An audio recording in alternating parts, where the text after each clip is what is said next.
이에 예수께서 이 12를 내보내시며 명하여 이르시되 이방인의 길로도 가지 말고 사마리아인의 고을에도 들어가지 말고 가면서 전파하여 말하되 천국이 가까웠다 하고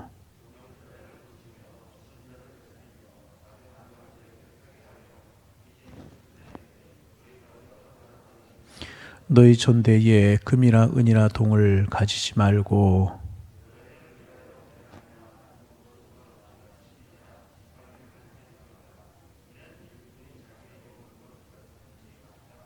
어떤 성이나 마을에 들어가든지 그 중에 합당한 자를 찾아내어 너희가 떠나기까지 거기 머물라. 그 집이 이 합당하면 너희 빈 평안이 거기 말 것이요 만일 합당하지 아니하면 그 평안이 너희에게 돌아올 것이니라.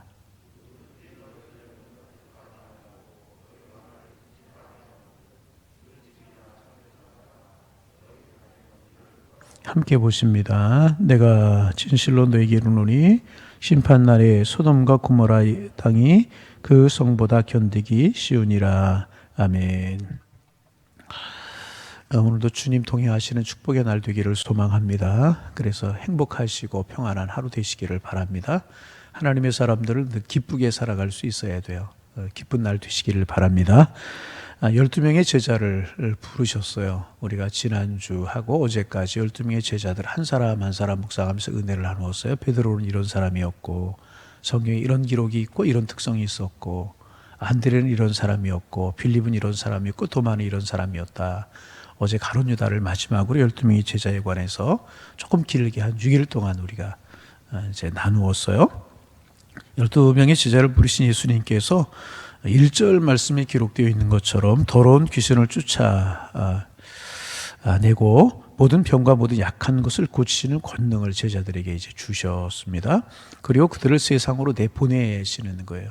세상으로 왜 내보내십니까? 주의 복음을 전하게 하기 위해 세상으로 내보내시는 겁니다. 그런데 예수님께서는 그냥 제자들 내보내신 것이 아니라 제자들에게 특별한 지침을 주셨어요. 7가지 정도의 특별한 지침을 주셔서 너희가 세상에 나가서 복음을 전해야 되는데 이렇게 해라, 이렇게 해라 7가지 정도의 지침을 주셨는데 이것도 우리가 이제 하나씩 좀 묵상해 보면서 시간이 되는 대로 어떤 날은 둘, 어떤 날은 하나, 어떤 날은 셋 이렇게 묵상하면서 은혜를 좀 나누려고 합니다. 첫 번째 지침이 5절과 6절에 있습니다. 우리 같이 한번 5절과 6절을 읽어 보시겠습니다. 읽습니다. 예수께서 이 12를 내보내시며 명하여 이르시되 이방인의 길로도 가지 말고 사마리아인의 골로에도 들어가지 말고 오히려 이스라엘 집에 잃어버린 양에게로 가라. 예수님께서 12를 내보내시면서 이방인의 길로도 가지 말고 사마리아인의 골로도 들어가지 말고 오직 잃어버린 이스라엘의 어린 양의 집으로 가라. 그렇게 말씀을 이제 하셨습니다. 여러분 이 말씀을 잘못 이해하면 사마리아로 전도하러 가지 말고 이방인, 유대인 말고 이방인에게도 가지 말라. 가서 전도하지 말라. 그들에게 복음을 전하지 말라. 이렇게 오해할 수 있는 말씀입니다. 그런데 아닙니다. 그런 뜻이 아닌 것입니다. 왜냐하면 여러분 성경에 보면 예수님께서 사마리아 골로 가셔서 수가성에서 사마리아 여인에게 전도하시는 그런 말씀이 나오잖아요. 또 예수님께 승천하시면서 너희가 성령을 받을 것인데 너희가 성령이 임하면 너희가 예루살렘과 온 유다와 사마리아 땅끝까지 이르러서 복음의 증인이 될 것이라 말씀을 하셨습니다. 그러니까 사마리아도 가고 땅끝까지 가라고 예수님 말씀하셨기 때문에 이 말씀을 사마리아에 가서 전도하지 말고 이방인의 마을로도 가서 전도하지 말라라고 하는 말씀을 우리가 받아들여서는 안 되고 그렇게 이제 해석해서는 안 되는 것입니다. 그러면 예수님께서 왜 이방인의 길로도 가지 말고 사마리아인의 골로 들어가지 말라고 하셨을까? 이 말의 뜻은 무엇인가 하는 것입니다. 이 말의 뜻은 이런 것입니다. 너희들이 먼 곳에 가서 복음을 전하기 전에 이웃에게 복음을 전하기 전에 가장 먼저 어디에 전도해야 되느냐? 내 가정부터 전도하라. 가까운 곳부터 예수 믿게 하라. 가까운 사람들부터 복음을 듣게 하라. 그 말씀으로 우리가 이해를 해야 되는 것입니다. 이방인에게 사마리아로 가서 복음을 전하기 전에 구체적으로 말하면 내 남편에게, 내 아내에게, 내 자식들에게부터 복음을 전해야 될 것이다. 예수님 말씀은 그런 말씀이라는 것입니다. 이 말씀이 이제 사도 바울에게서 분명히 나타납니다. 바울은 평생 선교사로 산 것이죠. 우리로 말하면 선교사로 산 것입니다. 평생 선교사로 살면서 이방인을 위한 복음을 빚은 자로 살았습니다. 평생 그렇게 살았잖아요. 그래서 그의 소원이 땅끝까지 복음을 전하는 것이었잖아요. 이방인에게 복음을 전하는 일을 자기의 사명으로 알고 평생에 복음을 전했던 사람이 사도 바울입니다. 그랬던 사도 바울이 로마서 9장 2절 이하에 보면 이렇게 고백하고 있지 않습니까? 나에게 큰 근심이 하나가 있다. 큰 근심이 하나가 있다. 그것은 나의 형제, 고륙의 친척을 위한 것이다. 그러면서 구체적으로 말하기를 그들이 구원을 받을 수 있다면, 구원을 받는다면 내 생명이 그리스도에게서 끊어질지라고 해도 나는 좋을 것이다. 내 골육, 내 친척, 내 동족이 예수 믿고 구원받을 수 있다라고 하면 내 생명이 그리스도에게로부터 끊어질지라도 나는 그것이 감사할 것이다. 괜찮다. 그렇게 사도 바울이 이야기하고 있습니다. 이방인을 위해서 복음을 전하도록 부름받은 사도 바울이 그의 마음 깊은 곳에 자기 동족, 자기 형제를 향한 뜨거운 애정, 뜨거운 열정이 있었다는 사실을 우리가 알 수 있는 대목 아니겠습니까? 그래서 여러분, 우리가 기억해야 될 것은 뭐냐 하면 가족이 없는 사회란 존재하지 않아요. 다시, 가족이 없으면 사회가 존재하지 않아요. 사회가 존재하는 가장 기초 단위는 뭐냐면 가족인 것입니다. 민족을 버리고 세계란 무의미한 것입니다. 민족을 버리고 세계란 무의미한 것입니다. 그래서 기독교인들은 누구보다 자기 동족과 민족과 자기 나라를 사랑하는 사람들인 것입니다. 여러분, 나라 사랑하십니까? 어선에도 나라 사랑해야 되는 것입니다. 나라와 민족을 사랑하기 때문에 그는 그것을 뛰어넘어 세계 선교를 바라볼 수 있고 세계적인 그리스도인이 되게 되는 것입니다. 시작은 가족이고요, 사회이고요, 나라, 민족. 거기에서 세계화 있고 열방이 있게 되는 것입니다. 내 민족을 사랑하는 것부터 시작해서 다른 민족을 내 민족처럼 사랑하는 마음을 갖게 되는 것입니다. 그러므로 세계 선교도 열방의 복음을 전하는 것도 자기 민족에 대한 사랑 없이는 불가능한 것입니다. 그런데 전도는 친족, 특별히 나와 피를 나누는 가까운 사람들부터 시작을 해야 되는데 중요한 사실은 뭐냐 하면 나와 피를 나눈 사람들에게 복음을 전하기가 더 어렵다는 것입니다. 그래서 우리가 경험하는 거지만 가족 전도가 제일 어렵잖아요. 여러분, 그렇잖아요? 가족 전도가 어려워요. 제일 가까운 사람에게 전도하기가 굉장히 어려운 것입니다. 그래서 우리가 이제 가족 전도를 위해서 늘 기도해야 됩니다. 여러분, 믿지 않는 가족들을 위해서 기도하십니까? 기도해야 되는데 늘 기도하면서 우리는 세 가지를 해야 돼요. 그래서 가족을 전도하는 세 가지 방법이다, 이렇게 이야기할 수 있습니다. 첫째는 뭐냐 하면 말씀드린 것처럼 기도하는 거예요. 이것을 기도 전도다, 그렇게 이야기할 수 있습니다. 멀리 있는 사람은 말로 가능해요. 예수 믿자, 구원받자, 천국 가자, 가능합니다. 그러나 가족 전도는요, 기도하지 않으면 절대로 전도가 되지 않아요. 여러분, 가족을 위해서 기도하시기를 바랍니다. 아니, 하고 계시는 줄 아는데 기도해야 되는 거예요. 언제까지 기도해야 되느냐? 믿을 때까지. 목사님, 그때가 언젠데요? 하나님만 아셔요. 그때까지 어떻게 해야 된다고요? 그때까지 어떻게 해야 된다고요? 말씀 좀 한번 해보세요. 중요한 거니까 제가 잘 이야기하는 거. 가족 전도를 위해서 기도해요. 아니, 교회 등록했어요. 그런데 신앙생활 안 해요. 그거 예수 안 믿는 거죠. 아니, 교회 나와요. 그런데 구원의 확신이 없어요. 천국에 대한 확신이 없어요. 하나님 믿지 못하고 예수님 믿지 못해요. 예수님 믿을 때까지, 구원의 확신이 있을 때까지, 하나님 믿을 때까지 기도해야 된다는 거예요. 첫째가 뭐 하는 거라고요? 한번 말씀 좀 해보세요. 머릿속에 기억 남을 수 있도록. 첫째는 기도해야 되는 것이고, 둘째는 뭐냐 하면 행동전도다, 그렇게 말할 수 있어요. 행동전도. 행동으로 변화를 보여주지 않으면 가족전도가 어려워요. 내가 예수 믿고 내가 신앙 안에 새로워지고 내 삶이 변화되고 내 언어가 되고 내 행동이 변화되는 것 보여주지 않으면 가족전도는 어려운 거예요. 제일 잘 알잖아요, 가족들이. 내 행동이 변화되지 않으면 절대로 가족이 전도되기가 어렵습니다. 그래서 여러분, 가족을 전도하려고 하면 쓸 일을 좀 내려놔야 돼요. 가족 중에 사이에서 내 이익을 조금 내려놓아야 돼. 내 기득권을 내려놓고 포기할 수 있어야 된다. 조금 더 구체적으로 이야기하면 내 이익을 포기하고 손해 볼 수 있어야 된다는, 가족들에게, 가까운 친족들에게. 내 이익을 포기하지 않으면 가족 전도는 어렵습니다. 여러분, 한번 물어봅니다. 가족 전도를 위해서 이런 마음 좀 가지셨습니까? 내 실리를 내려놓고 내 기득권을 내려놓고 좀 포기하는. 그래야 가족 전도가 돼요. 그렇지 않으면 어렵습니다. 포기하고 내려놓을 수 있어야 되고 져줘야 돼요. 한마디로 이야기하면. 다른 것이 아니, 내가 잘못해서가 아니고 내가 실수해서가 아니고 복음을 전하기 위한 거룩한 목적을 가지고 져주고 포기할 수 있어야 된다는. 세 번째는 뭐냐면 지속적인 전도가 돼야 됩니다. 한꺼번에 되지 않아요. 장기적으로 돼야 됩니다. 길게 보고.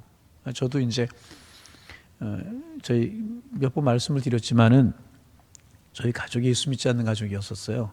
아버님이 철저한 유교 교육을 받고 자라라고 완강한 분이셨어요. 예수 믿는 거 생각도 못했죠. 근데 제가 어려서 교회 나가니까 아버님이 그런가 보다 그냥 그러셨겠죠. 어린 초등학교 때부터 나가니까. 중고등학교 때부터 열심히 신앙생활하니까 중학교 때는 이제 아버님이 아주 적극적으로 반대는 하지만 싫어하셨어요. 그리고 제가 이제 고등학교 졸업하고 신학교 가고 그러니까 이제 그런가 보다 하고 두셨는데 예수님 믿지 않으셨어요. 근데 제가 중학교 2학년 때 하나님 발견하고 예수님 믿고 구원의 확신 가지고 하나님의 살아계심을 분명히 믿게 되었거든요. 중학교 2학년에 3학년 올라가는 봄방학 부흥회를 통해서. 그러니까 예수님 믿고 하나님 발견하고 나니까 제일 먼저 기도가 되는 게 아버님, 어머님 위해서 기도가 되더라고요. 그때 참 열심히 기도했던 것 같은데 열심히 부모님 전도를 위해서 기도했어요. 그러니까 제가 출석하던 그 교회가 1년에 한 번, 두 번 가족주의라고 그래가지고 다 부서별로 중등부, 고등부 다 따로 예배드리고 주일학교 예배드리고 그러다가 그날만 되면 본당의 가족들이 다 모여서 예배를 드리는 거예요.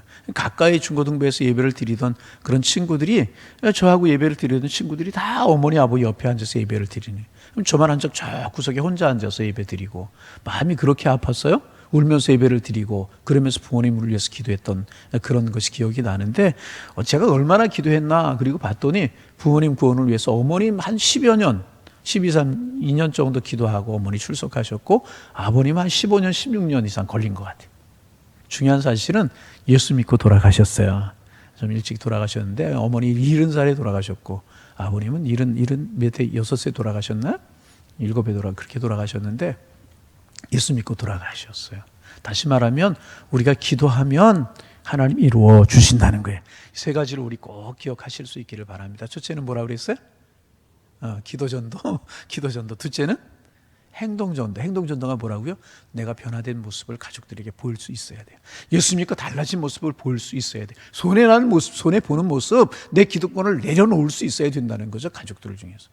여러분, 내가 가족들에게 기득권 내려놓으면 가족들 위한 것이기 때문에 결국 나를 위한 것이지만 내려놓을 수 있어야 된다는 거예요. 세 번째는 뭐라고요? 지속전도. 언제까지? 믿을 때까지. 언제까지? 예수 발견할 때까지. 언제까지? 하나님 발견할 때까지. 여러분, 다시 한번 여러분 묻습니다. 여러분, 사랑하는 가족이 다 예수 믿어요? 사랑하는 가족이 다 예수 믿어요? 벌써 한 몇 년 된 것 같아요. 이제 저는 그렇게 해서 제가 먼저 신앙생활로 가족 구원이 됐잖아요. 아버님은 구원됐잖아요. 근데 저는 목회 길 걸어가잖아요. 그렇게 저희 자녀들은 태어날 때부터 신앙인이 됐잖아요. 모태신앙이라고 그러는데 한 번은 이제 그런 생각이 드는 거예요. 우리 아이들이 정말 예수 믿는가, 하나님 믿는가? 목사 자녀들이라고 자연적으로 예수 믿게 되는 거 아니잖아요. 몇 년 된 것 같아요. 고등학교 졸업하고인가 제가 물은 것 같아요. 야, 너희들 하나님 살아계심 믿으시냐? 정말 하나님의 살아계심을 믿고 예수님이 나의 구주가 되심을 믿느냐? 믿는데요. 그러면 구원의 확신 있어? 천국 갈 자신 있어? 있대요. 그 말이 얼마나 저는 감사한지 몰랐어요. 여러분, 자연적으로 예수 믿게 장로님 자녀들로 태어나고 권사님 자녀들로 태어나고 우리의 자녀들 집사님 자녀들로 태어나서 자연적으로 예수 믿게 되는 거 아니잖아요. 목사 자녀들 자연스럽게 예수 믿어져요? 믿어져야 되잖아요. 복음을 들어야 되잖아요. 근데 믿는데요. 확신이 돼요. 얼마나 그 사실이 감사한지 몰랐어요. 여러분 가족들 다 예수 믿습니까? 교회 나오십니까? 아니, 교회 나와도 하나님 살아계심, 예수님 살아계심 믿는 것 같아요? 한 사람도 빠지지 않고 정말 다 구원 받으셨나요? 여러분, 이 물으실 수 있기를 바랍니다. 피를 나눈 형제들, 피를 나눈 자녀들 다 천국에 간다는 확신이 있으십니까? 여러분, 오늘 우리는 이 문제를 위해서 기도해야 될 것이. 저 아버님 어머니 위해서 정말 간절히 기도했던 것 같아요. 정말. 그리고 제 마음속에 확신이 있어요. 주 예수를 믿으라. 그리하면 너와 내 집이 구원을 받으리라. 이런 말씀에 아멘 하면 안 돼요. 아멘 안 한다는. 주 예수를 믿으라. 그리하면 너와 내 집이 구원을 받으리라. 그런데 그냥 되는 것이 아니고요. 이렇게 기도전도, 행동전도, 지속전도 이렇게 있어야 된다. 그럴 때 누가 하셔요? 주님이. 나 기도하고 기도전도, 행동전도, 지속전도 하면 구원받게 하시는 것은 누가 하느냐? 하나님이 하실 줄로 믿습니다. 우리가 세계 복음화를 위해서 기도해야 된다. 기도해야죠. 세계 선교해야 된다. 해야죠. 그렇잖아. 얼마나 귀한 거예요. 지금도 예수, 하나님 듣지 못한 사람들 많잖아요. 북한만 보아도 그렇잖아요. 우리 기도해야 되고 열방 세계 선교를 위해서 우리 기도하고 우리 마음을 두고 기도하고 또 물질을 두고 기도하고 해서 세계 선교해야 돼요. 그러나 그 출발은 어디서부터 시작되는 애들이냐? 내 가족들부터 시작이 돼야 된다는 거죠. 여러분, 행여나 가족들 예수 믿지 않아서 기도하는 분들 다시 한번 오늘 마음 새롭게 하실 수 있기를 바랍니다. 내 가족들이 내가 기도하리라. 기도전도 하리라. 세 가지 꼭 기억하세요. 행동전도 하리라. 그리고 지속전도 하리라. 그래서 여러분, 하나님께서 여러분의 가정의 구원을 이루시는 온 가족 모두가 하나님의 사람이 되는 그날이 속히 오기를 소망합니다. 이것 가지고 오늘부터 기도하실 수 있기를 바랍니다. 여러분, 이런 간절한 열망 있는 우리 기도 우리가 해야 되고, 이제까지 여러분 얼마나 기도하셨어요? 막연히 예수 믿어야지, 막연히 예수 믿으면 좋겠다, 그러지 않으셨어요? 간절한 마음으로 기도해야 될 것입니다. 그러면 누가 하시냐? 하나님이 하셔요. 왜? 이거 하나님의 약속이기 때문에. 이 말씀이 그런 말이란 말이죠. 이방인의 길로 가지도 말고 사마리아 고을로도 가지 말고 이스라엘 잃어버린 어린 양에게 가서 복음을 전하라. 그에게로 먼저 가라. 그 말씀이 이런 뜻이라는 것입니다. 여러분, 주님의 이름으로 다시금 부탁을 드립니다. 기도전도, 행동전도, 이런 또 지속전도가 우리에게 있어서 여러분의 가정이 다 예수 믿는 그날, 다 구원받는 그날, 다 하나님의 백성이 되는 그날 속히 올 수 있고, 그래서 여러분 얼마나 기쁜, 그 일이 기쁜 일이에요. 춤을 추듯 기뻐하고 춤을 추듯 감사하는 이런 행복이 여러분들에게 넘쳐나기를 주님의 이름으로 축복합니다. 기도하겠습니다. 하나님, 새날 주셔서 감사합니다. 이 한날 주님 안에 평안하고 주님 안에서 기뻐하며 주님 안에서 아름답고 주님 안에서 힘이 있는 은혜의 날이 될 수 있도록 인도하여 주옵소서. 세상은 우리에게 기쁨을 주지 못하고 평안을 주지 못하지만 주님은 우리에게 평안을 주고 기쁨을 주고 행복을 주시는 줄로 아는데, 주님 바라보고 살아가고 주님과 동행하는 은혜의 한날이 될 수 있도록 주께서 인도하여 주옵소서. 날씨도 많이 춥고 코로나 바이러스라고 하는 것 때문에 우리의 행동이, 우리의 삶이 자유롭지 못합니다. 추위 잘 이길 수 있는 건강을 허락하여 주시고 코로나 바이러스도 잘 이길 수 있는 건강을 저희에게 허락하여 주옵소서. 오늘 아침에도 기도합니다. 하나님 은혜를 베풀어 주셔서 속히 바이러스가 종식되게 하시고 하나님 신 자유와 평강을 누리며 하나님 앞에 마음껏 예배하며 사랑하며 교제하며 축복하며 살아가는 은혜가 저희들에게 있을 수 있도록 우리 하나님께서 인도하여 주옵소서. 하나님, 열방이 주님의 평화를 누리게 하시고 이 민족이 하나님의 사랑을 경험할 수 있도록 우리 주님 축복하여 주옵시고, 이럴 때 우리 하나님의 사람들, 아니 열방이 모든 것이 하나님의 장중에 있음을 기억하게 하옵소서. 바이러스 하나 때문에 자유롭지 못한 인간의 연약함을 깨닫고 하나님을 발견하고 하나님 앞에 돌이킬 수 있는 그런 기회들이 될 수 있도록 우리 주님 축복하여 주옵소서. 하나님 살아계시고 하나님 우리 함께 하심이 믿어지는 열방 민족 모두가 될 수 있도록 주께서 인도하여 주옵소서. 하나님, 예배가 이렇게 자유롭지 못하고 영상으로 드리기에 우리의 신앙이 퇴보하고 뒤로 물러나는 신앙이 될까 심히 두렵습니다. 열정 있는 신앙, 주님을 뜨겁게 사랑하는 믿음 신앙 가질 수 있는 우리 교우들 될 수 있도록 주님 축복하여 주시고, 어렵기에 더 말씀 가까이 하며 어렵기에 기도할 수 있는 우리 교회 교우들이 다 될 수 있도록 우리 주님 축복하여 주셔서 정금보다 귀한 믿음이라고 주님 앞에 인정받을 수 있도록 우리 하나님께서 인도하여 주옵소서. 오늘 아침에는 예수님께 제자들을 택하시고 하나님 귀신을 쫓아내고 질병 고칠 수 있는 능력을 주시며 세상으로 내보내시면서 이방인의 길로도 가지 말고 사마리아 골로도 들어가지 말고 이스라엘의 잃어버린 어린 양의 집으로 가라고 하신 하나님, 그 말씀 우리가 묵상하면서 가족전도 하나님 우리 가까운 사람들 복음을 전하기로 마음속에 다짐하고 한 날을 시작합니다. 지속적으로 기도하고 행동으로 변화된 것 보이게 하시고 하나님 지속적으로 복음을 전하게 하셔서 우리 가족들 다 예수 믿게 하옵소서. 우리 가족들 다 신앙인 되게 하여 주옵소서. 하나님의 살아계신 믿고 믿음의 길을 걸어가 그런 가족 구원의 축복이 저희들에게 임할 수 있도록 인도하여 주옵소서. 오늘도 온마음 기도의 계속이 될 텐데 성전에 와서 기도하는 심령들 마음을 새롭게 하시고 기도의 문이 열려 기도하게 하시고, 기도할 때 하나님 그 기도의 문제들이 응답되고 사랑으로 다가오고 주님의 사랑의 손길이 느껴지게 하셔서 기도하는 그 시간 즐겁다, 기도하는 그 시간이 귀하다 우리 고백할 수 있는 저희들 되게 하시고, 기도의 응답의 비밀을 알고 하나님의 사랑의 비밀을 알 수 있는 우리 온 교우들이 다 될 수 있도록 축복하여 주옵소서. 자녀들 위해서 기도하는 부모님들의 기도 들으시고 자녀들의 진로가 열려나가기를 원합니다. 하나님, 생업을 위해서 기도하는 가정들, 생업에도 하나님의 도우시는 손길이 함께하기를 원합니다. 어떤 기도 제목 가지고 기도하든지 하나님의 사랑의 손길이 함께함이 느껴질 수 있도록 우리 주님께서 인도하여 주옵소서. 하나님, 한적한 곳을 찾으셔서 새벽 명령에 기도하셨던 주님처럼 오늘 우리가 기도합니다. 우리의 기도 들으시고 응답하시고 하늘 문을 열어 주옵소서. 예수님의 이름으로 기도하옵나이다. 아멘. 하늘에